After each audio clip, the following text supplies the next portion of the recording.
을사년 이사방위 총정리. 오늘은 2025년 을사년의 이사방위에 대해서 말씀드리겠습니다.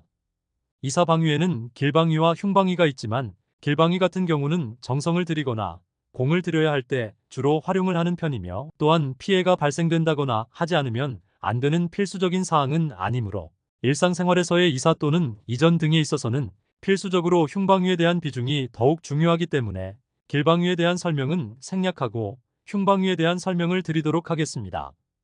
2025년 을사년의 이사방위 같은 경우에는 여태까지 지나온 다른 해에 비해서 정말로 중요하기도 하고, 자칫하면 정말로 심각한 상황이나 피해가 초래될 수도 있기 때문에 여러분들께서 각별히 유념해서 들어주시고 필히 기억해 두었다가 이사 및 이전 시에 소중한 도움이 되시고 행여 사소한 피해라 할지라도 미연에 방지될 수 있기를 바랍니다.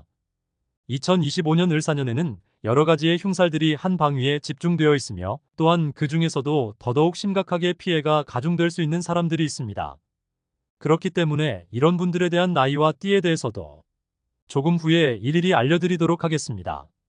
그 전에 먼저 방위에 작용하는 살들의 종류와 작용력을 알아보고, 그리고 주의하여야 할 방위를 설명드리고, 다음으로 주의하여야 할 띠와 나이에 해당되는 분들에 대한 내용을 알려드리도록 하겠습니다.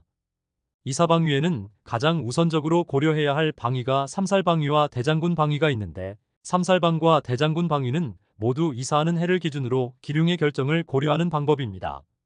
그리고 이에 대한 전문적인 학술적 내용은 생략하겠습니다. 삼살방. 실제로 삼살방의 경우에는 양택의 이사보다는 음택이나 집안의 수리, 대문의 위치 변경 등을 적용할 때 더욱 민감하게 고려하는 사항인데, 이 삼살방과 대장군 방위는 모두 역학의 삼합과 방합의 이론과 유사하다.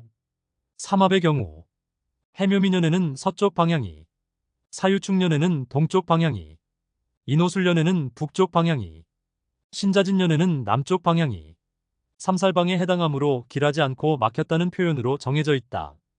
그래서 2025년 을사년에는 동쪽 방향이 삼살방이 되는 것이다. 대장군 방위. 대장군 방위란 가로막는 장애물과 같아서 해보려 해도 여의치 않는 장애가 발생한다고 할 수 있다. 보이지 않는 장벽과 같으므로 국기법에서 특히 징파와 어울리는 것을 꺼려한다. 여기에서 징파란 국기법에서의 흉살 방위 중 하나로 대장군 방위와 중복하게 되면 그 피해가 가중된다는 뜻으로 인식하면 됩니다. 그리고 국기법에 대한 설명은 조금 후에 말씀드리도록 하겠습니다. 대장군의 경우는 방합, 즉 인묘진, 사오미, 신유술, 해자축년이 퇴기를 맞이하는 방향을 근심한다. 즉 인묘진은 목의 기운이므로 북방수의 방향을 꺼려하고, 사오미는 화의 기운이므로 동방 목의 방향을 꺼려하고, 신유술은 금의 기운이므로 남방 화의 방향을 꺼려하고, 해자축은 수의 기운이므로 서방 금의 방향을 꺼려하는 것이다. 그래서 2025년 을사년 대장군 방위는 동쪽 방향이 되는 것이다. 여기에서 중요한 점은 실제로 삼살방과 대장군의 방위의 경우를 적용하는 방법은 국기법에 의한 기륭과 겸하여 그 충기의 강도를 결정하는 데 있다. 즉 올해 이사하는 방향이 국기법상 징파나 오기와 같이 흉한 방향에 해당할 경우, 만일 그때의 그 방향이 삼살방위에 해당한다면 그 충하거나 해로운 정도가 더욱 급하고 크게 다가온다는 것이다. 대장군 방위 역시 삼살방위와 대동소이하며 그 특징상 특히 징파와 겹치거나 혹은 새로운 일을 도모하기 위해서 이사를 하는 집, 신생아가 있는 집 등에서는 주의해서 보아야 한다. 여기서 징파와 오기에 대해서 간단히 설명을 드리면, 국기법에 나오는 대표적인 흉방위에 해당하는 흉살로 징파는 깨어짐을 부른다. 손재, 파란, 도난 실물을 경험하게 되는 방향이며, 오기는 질병과 말을 부른다. 흉사를 부르고 불안한 상황을 연출한다는 방향이다. 그리고 조금 뒤 금년 동쪽 방위로 징파와 오기의 중복으로 해당되는 분들의 띠와 나이를 말씀드리도록 하겠습니다. 그래서 첫 번째 대장군 방위는 동토가 생기고 이사에 불길한 방위이다. 2025년 을사년에는 묘방인 정동쪽이 대장군 방위이며, 두 번째 오구 삼살 방위는 집술이 이사에 불길한 방위이다. 2025년 을사년에는 동쪽이 삼살 방위이다. 여기서 다시 한번 말하자면 을사년의 대장군 방위와 삼살 방위는 둘 다 동쪽 방위에 있는 것이다. 세 번째 상문 방위는 질병, 손재, 사망하는 방위를 의미하며 미로, 남서쪽이 상문 방위에 해당하며 네 번째, 조객 방위는 객사, 질병, 우환을 불러오는 방위를 의미하며 묘 방위로 동쪽이 된다. 다섯째, 태백살 방위. 태백살 방위는 흔히 손 없는 날로 일반인들도 잘 아시고 또한 이사하는 업체들도 모두 다 아는 방위와 날짜입니다. 그래서 태백살 방위에 대해서는 생략하도록 합니다. 단, 여기서 한 가지 유의하여야 할 점은 손이 없는 날과 방위에 해당된다고 하더라도 앞에서 설명했던 대장군, 삼살, 징파, 오귀, 상문, 조객 방위는 반드시 피해야 한다는 점을 필히 메모 및 기억해 두셔야 합니다. 이제 결론적으로 2025년 을사년에 절대로 피해야 할 이사방위에 대해서 총정리를 하겠습니다. 대장군, 삼살, 조객 3개의 흉살이 모두 동쪽에 집중되어 있어서 동쪽 방위는 절대적으로 피해야 하며 속된 말로 동쪽은 쳐다도 보지 말아야 할 것입니다. 그리고 추가적으로 주의해야 할 방위는 상문은 남서 방향이며 또한 구성학에서의 피해야 할 3가지 흉살 방위가 있는데 오왕살은 동북 방향, 암검살은 남서 방향, 파살은 북서 방향이 흉방위에 해당된다는 점을 유념하시길 바랍니다.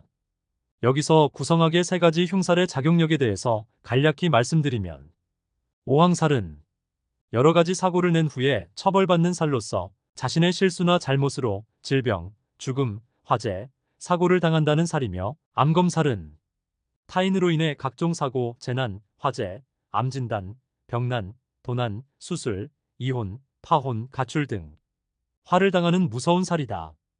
파살은 깨진다는 의미로 하고자 하는 일이 잘 풀리지 않고 난관에 부딪혀 일을 이루지 못함을 의미합니다.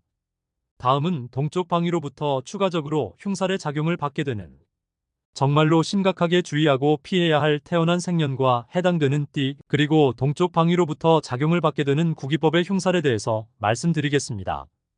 대상은 18세에서 90세까지로 한정하였으며 남성분에 대해서 먼저 말씀드리고 다음 여자 순으로 말씀을 드리도록 하겠습니다.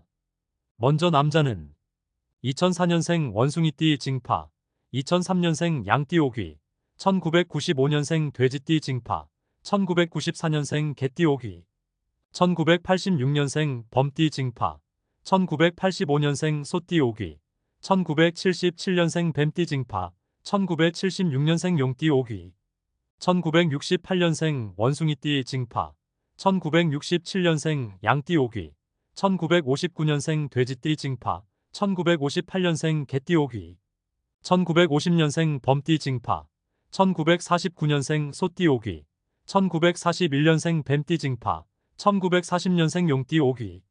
다음으로 여자는 2003년생 양띠 징파, 2002년생 말띠 오귀, 1994년생 개띠 징파, 1993년생 닭띠 오귀, 1985년생 소띠 징파, 1984년생 쥐띠 오귀, 1976년생 용띠 징파, 1975년생 토끼띠 오귀, 1967년생 양띠 징파, 1966년생 말띠 오귀, 1958년생 개띠 징파, 1957년생 닭띠 오귀, 1949년생 소띠 징파, 1948년생 쥐띠 오귀, 1940년생 용띠 징파, 1939년생 토끼띠 오귀가 해당되는 나이와 띠입니다.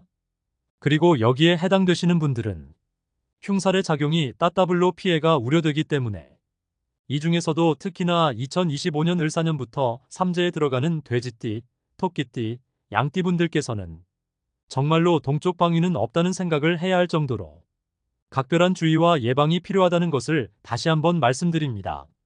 이상으로 2025년 을사년 이사방위에 대한 설명을 마치도록 하겠습니다.